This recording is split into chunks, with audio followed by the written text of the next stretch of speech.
Hello, my wonderful, beautiful friends. I hope you're having a great day today, and welcome back. Welcome back to r/EntitledPeople, where many of you come to get your daily dose of Karen. Guys, let me tell you, the stories in today's episode are absolutely crazy. Now, I know I said that last episode and the episode before, but you guys have read the title. You've read this title, and you know what you're in for. So my friends, strap yourselves in, get comfy, because we're diving in. Oh, and don't forget to hit that subscribe button if you haven't already. So, this happened today while I was at work. I'm a cop. Often, cops and paramedics get called to the same call, and I'll hang out for a little while if it's been determined that I'm not really needed, just in case the paramedics change their mind due to the patient getting violent or something. So, of note, we kind of have similar uniforms. But I have a red stripe down my pants, carry a gun, and have the word police in huge letters on my back, while paramedics have the word paramedic written on them. Now, if you're literate and know paramedics don't carry guns, you can tell the difference. Also, if a cop tells you that they're not a paramedic, that should be a strong hint too. Today, I was on scene late at night, around midnight, when a kid started to have some sort of medical emergency where he couldn't breathe properly. The paramedics show up, lights, sirens, and everything, and get him into the back of their ambulance. They left the lights on as they're blocking a lane. Once they get the kid into the ambulance, I'm standing outside waiting for them to head off.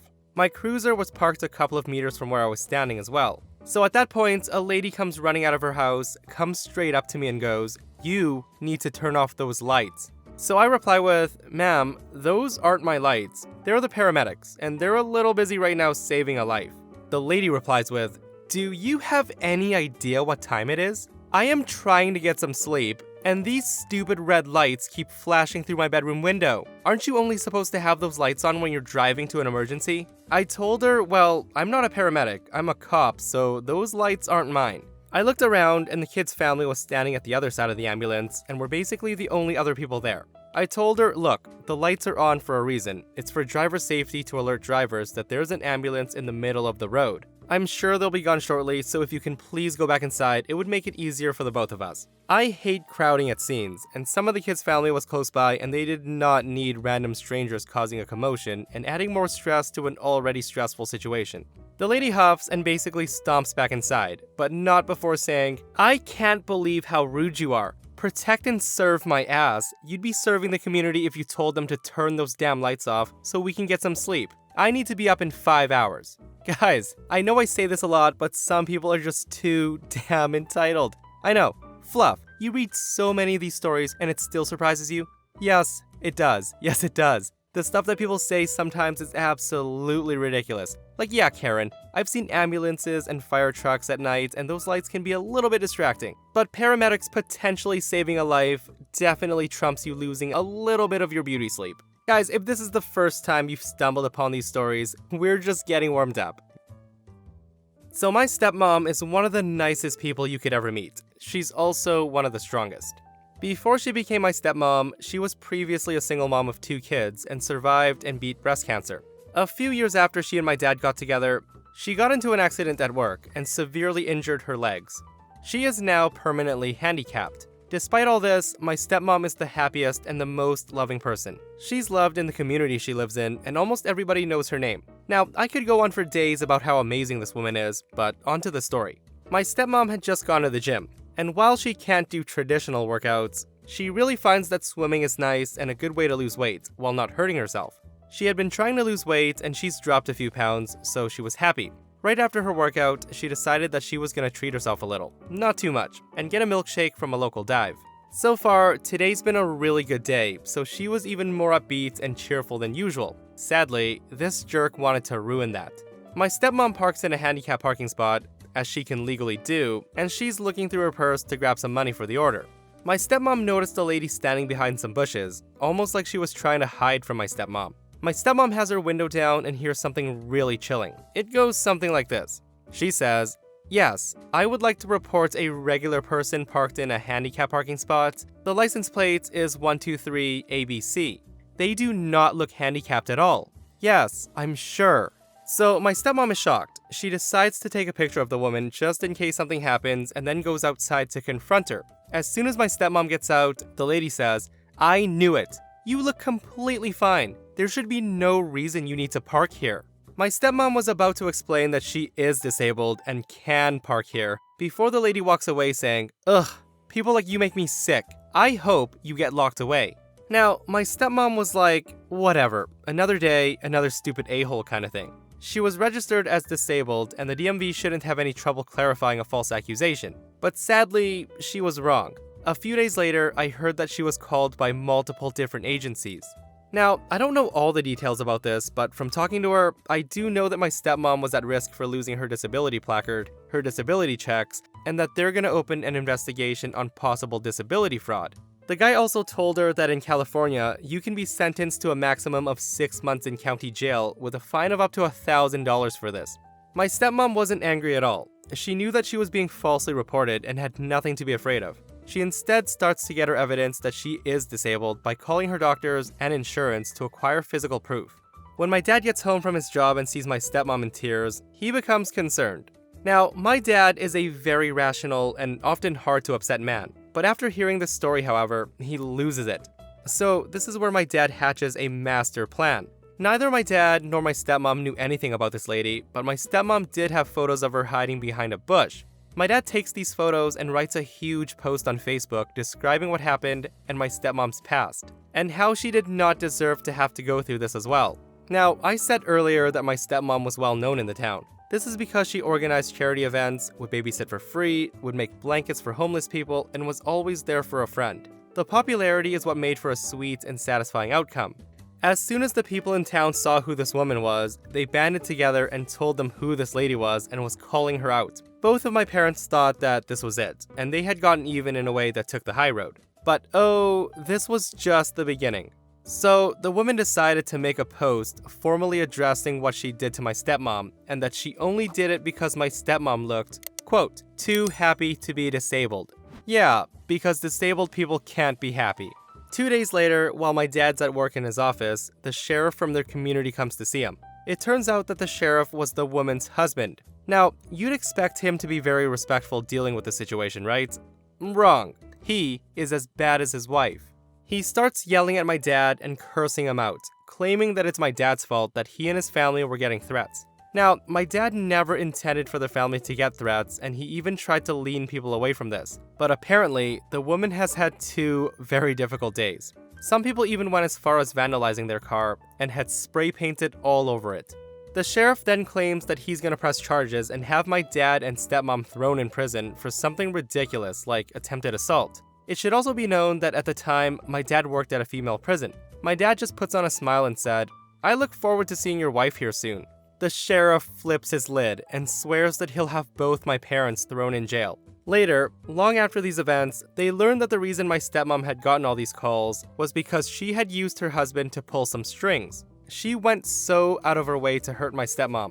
But it doesn't matter now, because we heard from some people who were familiar with the couple that they're going through a divorce. In the end, my stepmom and dad lived happily ever after. I mean, at least compared to those 2 nut jobs.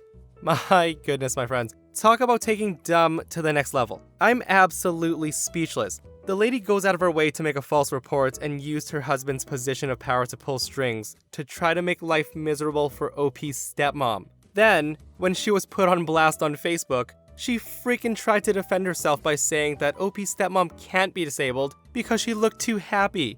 Are you kidding me?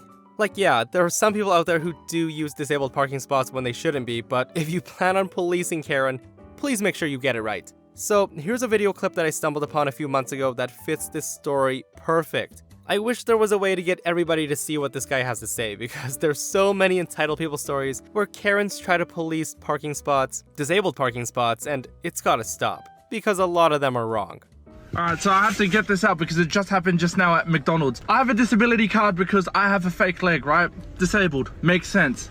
Obviously, you can't see my disability if I'm in the car. So please tell me why this old lady thought it would be a great idea to approach me and knock on my window and demand to know whether this is mine or not. It's It's not your business. If we have this card, it's not your business. You are not the disability police. Even if someone doesn't look old or doesn't look disabled enough, if they have this, you shut your mouth and you walk away. That's all. You got nothing. Because the last thing you want to do is approach someone who you think doesn't look disabled, and they walk out of the car and you realize, holy crap, he's got a leg missing, he must be disabled.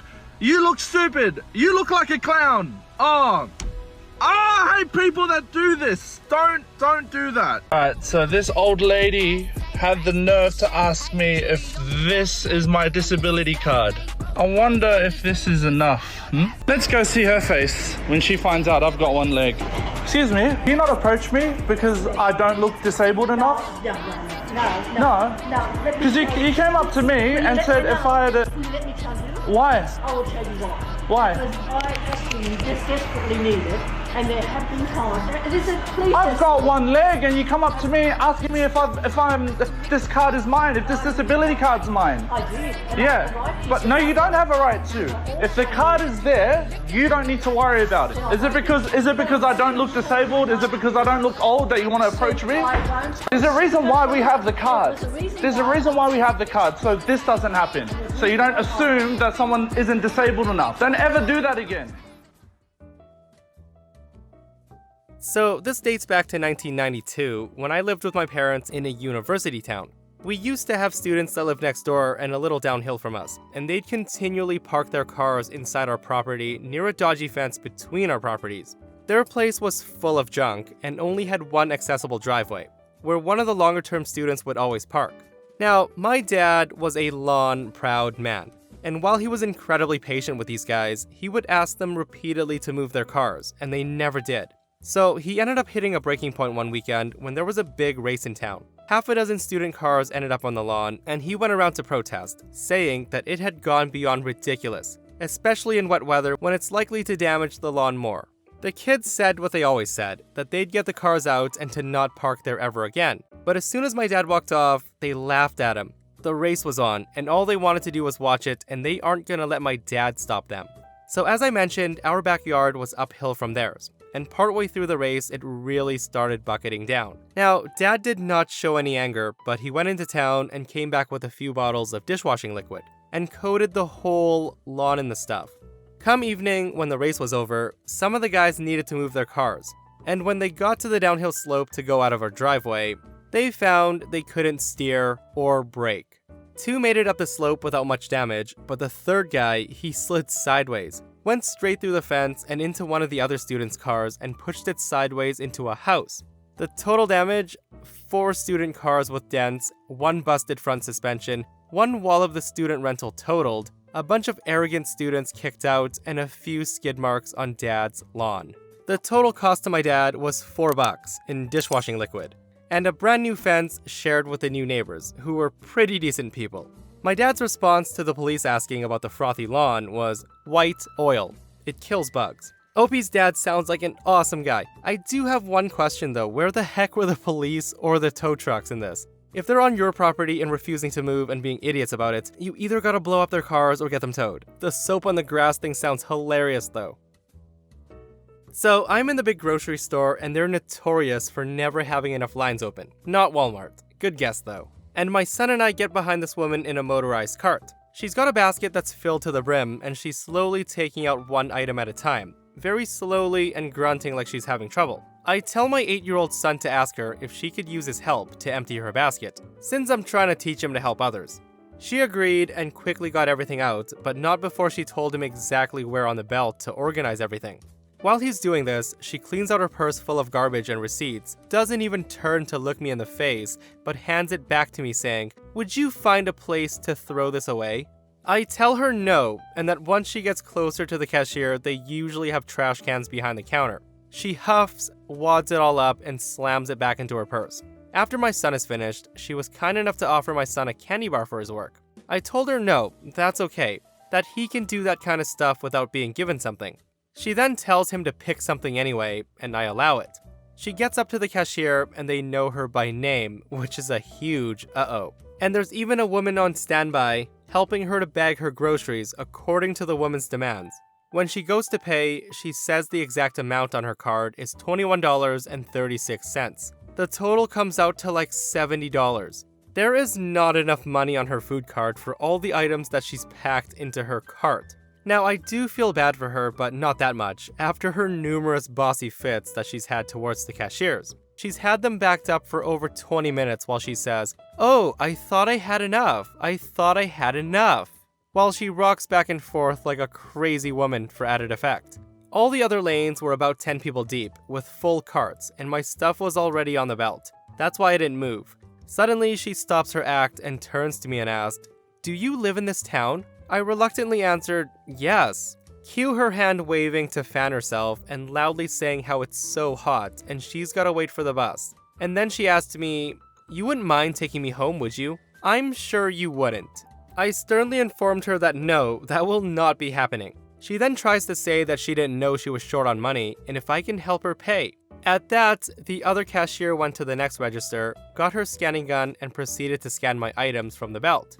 I tell the cashier that I'm willing to give her $20 towards the groceries to help. Now, the cashier gives me that look of "please don't" and whispers to me saying that this is her third time that week and that she does this because she feels that people should buy her groceries for her. The cashier tells me that people buy her groceries all the time. She's definitely not short on food. I thank the cashier, bag my own items, and on the way out, the lady who couldn't get out of her cart to put her groceries on the belt is now standing, telling the cashiers how rude I am and inconsiderate for not paying for her groceries and helping her out.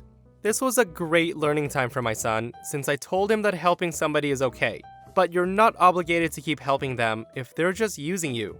It sounds to me like she's got that scam down pat, guys. I've never had that happen to me, thankfully, but I'm the kind of person who would actually feel really bad and actually end up paying for her. Some people out there be too entitled, guys. And that brings us to another end of our /entitled people. We survived another one.